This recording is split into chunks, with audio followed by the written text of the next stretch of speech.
friends too.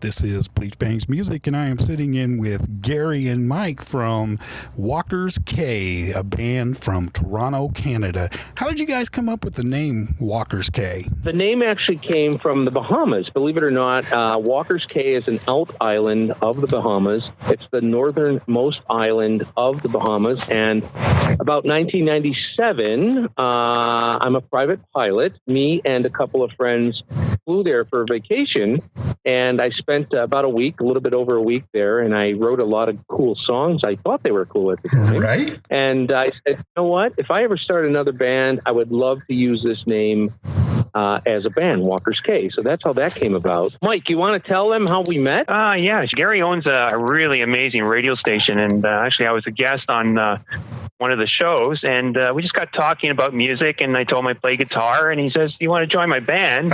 And I said, yeah, I'll try out for your band. And that's how it all started. And then the rest is history. That's what we basically did. And we got along really well. We liked similar kinds of music. So that's how it started. Killer. And I found out he was a really good cook. And there it was. Got to have one of those for the road. Oh, for sure. And, even though my wife is a phenomenal cook, when I go to Mike's house for recording sessions or meetings or whatever, he's always making homemade bread, or he's got this fantastic smoker in his backyard, and he's always smoking ribs and chicken and all this barbecue stuff. You're making me hungry. So, I know, yeah, right? I make excuses to go over there. So yeah, I treat you pretty good when you come by. Yeah, for sure. So that's and so Mike basically he is the lead rhythm guitarist of the band. I am the lead vocalist. I play rhythm guitar and keyboards as well. Okay, cool. So you guys had a song called "Tell Me" that reached number 1 on iTunes and Google Play in South Africa. How did that come about? And was that something that you guys expected? Were you advertising over there, or how did that come about? We don't know. No. Our management team, Mike Stover from MTS down in Pennsylvania, in the state, promoting it and doing all this great work for us. And the next thing you know is after that song came out, we received a notification from Mike, and he said, "Hey guys, check this out." So apparently, thank you, South Africa. A lot of people like that song or love that song, and we're purchasing it and playing it. And we don't know how that came about. So, but we're very, very grateful and thankful for it. That is too cool. I saw that and I was like, they must have been targeting South Africa. What? He wants to fly out there. He's a pilot. I bet you he's I bet he's got a plan. Yeah. No, we just, we don't know how that happened. But again, we're very, very grateful for it. Absolutely. Oh yeah, most definitely. So Gary, you're capable of playing multiple instruments. Do you feel like that this comes natural to you, or was this deliberate on your part to learn a bunch of different instruments and different things? Some people are just so musically inclined that it just makes me sick. But do you work really hard, or are you that guy? No, I'm not that guy. I have to work at it. I consider myself a decent rhythm guitar player. I'm not a lead player at all, but anything I've ever heard music-wise, when I heard it, say it was a piano or a sax or a harp, harmonica, I said, if I like that sound, I said, I'm going to research it, learn it, and just go crazy and do everything I can to get better at it and pick up the instrument. And that's what I did. I'm a percussionist by heart. I love percussion. I'm a decent drummer, but not great. But percussion, I would consider myself way advanced to anybody. Because it's a little bit easier playing a lot of percussion when you're not sitting at a kit and you have to control a kick, a snare, a hi-hat. That's hard. It but is. Yeah, and 90% of the time with percussion, you're standing up, and you're only doing one particular percussive instrument at a time. So it's a lot easier than to sitting behind a drum kit and trying to do all these fills and stuff. So I just, I pick up whatever instrument I think would be called for in a song, and I really try to learn how to play it. Do you have a special songwriting recipe that you follow while you're writing? Mike will laugh at this, but I usually write when I'm in the bathroom. Or for number 2. Yeah, when you're on the bowl. No, I come up with a lyric, or I come up with a melody line or a chord structure, and I go from there. I run it by Mike, and he says good, bad, or indifferent, or change this, or this sucks, or this is good, and we just go from there. But there's no really special formula at all. But Mike can always tell when a song will be good or bad, because he always asks me, he goes, after you wrote the song, he says, was it a 1 or 2 or 3 flusher? So, I guess the longer the flushes, the better the song, because I'm spending more time in there. Yeah.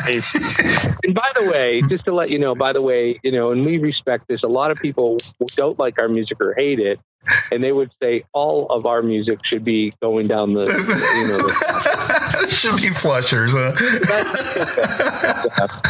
That's okay too. We respect that. At least they're listening. That's the whole point. Yeah. Right. Yeah, even if it's 10 seconds. Yeah. Sure. Right.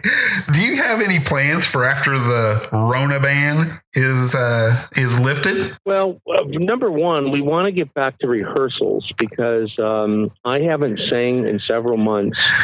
And to be honest with you, a man in your 60s who hasn't sang for quite a while, that's not good. Yeah, and I'm doing as much as I can at home. I pick up my guitar and some keyboards here almost every day, even if it's an hour, and I kind of sing to it and play and rehearse. But it's not the same as being in a band environment with full volume and full instrumentation. Right. So, I'm trying to do that. But rehearsals would be first. And then, of course, we want to get out there and support, tour support, even if it's local stuff or sporadic stuff. We want to get out there and play. Right. So whenever it can happen, it can happen. So do you have any pre-show rituals that you do before you go on stage? Surely there's something.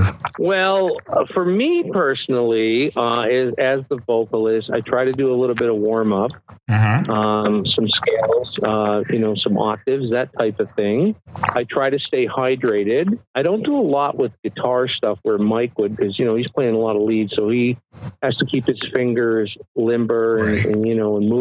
But that's about it. I visit the bathroom and write a couple songs. Basically, it's basically vocal warm up. That's about it. I gotcha. How about you, Mike? Yeah, I think for me, just making sure my hands are sweat free, make sure the guitars are all tuned. As far as the mindset, I try to keep my mind free and not think about other stuff, because a lot of times when you're on stage, you're slightly nervous. You can have a brain fart, and all of a sudden you kind of lose it, and you lose your focus. Right. I think the main thing, you gotta just have your mind focused and not worry about other stuff. Just focus on the show and make sure you do the best you can.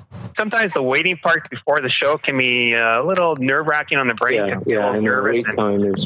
And once you get up there, you're fine. You start playing, and it's like, wow, yeah, the audience is loving what we're doing. That's great. Right. I would think that Walter White here would worry about the Fed. Randy Norris. Yeah. So I've got this really weird thing that I want to do. It's called pod decks. Mike, what color would you like? I would take blue. All right. How much would someone have to pay for your little toe? Little toe. You may be a little off balance, but not like majorly off balance. Yeah, you kind of miss that, I guess, a little bit, but I would say this might be an extreme number, but I'm just kind of throwing it off. I'm guessing, say, $10,000. Oh yeah. Whoa, that's cheap. Because honestly, I really don't focus on money that much. I'd rather focus on what I like to do. So it really doesn't. It has to take a lot for me to actually consider losing my toe, and that's probably what I would be shooting at. Is there a car? Now, you guys made it. Is there a car that you would like to have? That would be my number. Wow. Yeah, cars are nice too. Yeah. I'd be like, no. But you guys, what do you guys think? You guys have a limit or what?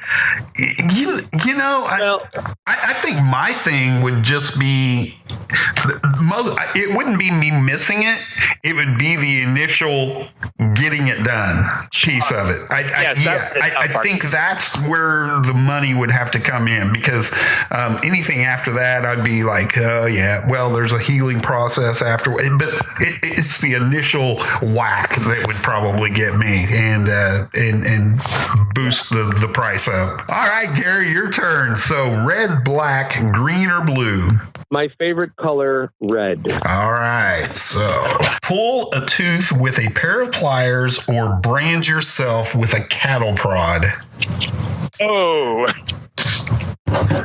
You gotta be kidding. You know, I could play the Kung Fu guy where when he leaves the temple, he has to move the hot coals in Kung Fu cauldron, and he gets the dragon lion on his arms. I remember that. I would say probably the cattle prod, because you know, I think right away maybe you could put some ice on that and aloe and kill the pain. But you know, I was a firefighter. I was a firefighter in the 70s and early 80s, and I know what it's like to get burned. Right. I did. And it's not pleasant. So I would say that over someone pulling a tooth with the pliers. Yeah, for sure.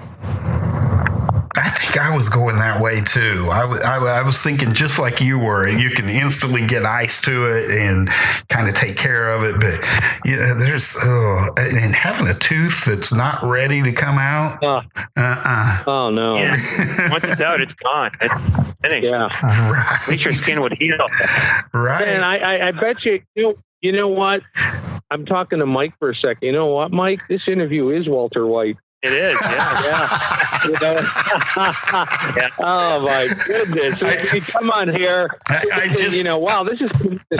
I just need your guys' address.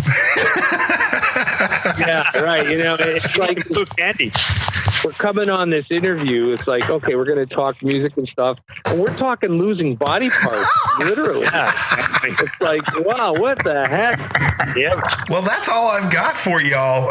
Thank you so much. Really appreciate rescheduling with me. It just got crazy, especially in my job. This Corona thing has just really turned everything on its head. Write some bathroom tunes for us, man. No problem. Is it possible we can give a plug as to where people can find us? Yes, absolutely. Mike, you want to handle that? Yeah, that's no problem. If anybody wants to get a hold of us, what they can do is they can go to our website, and our website is actually www.walkersk.ca. And K is spelled C-A-Y. And all the information they want to get on the band is all there. If they want to go to our Facebook page, they can do that. They can go to our MySpace. They can go to Twitter. They can look at the latest press releases. There's pictures. There's videos. There's audio. Everything's all there for them to look at. And then they can decide if they like the music or not. Awesome. Yeah. Cool. Good stuff. Well, thank you guys so much, and I will let you guys get back to what you were doing. Thank you very much, Randy. And again, for anyone who doesn't know what you look like, thank you so much. I was going to say Walter for a minute. Yeah, the new Breaking Band band right now with Randy Norris right there. Yeah. Walt for sure. So here's what we're going to do. I'm going to do a plug for you. So people listening, they're going to say, the new Walter White. Randy Norris on AMC. Breaking Band. There you go. Breaking Band. Breaking Band. I like that. Hey, that's it right there. That's catchy. Breaking Bands.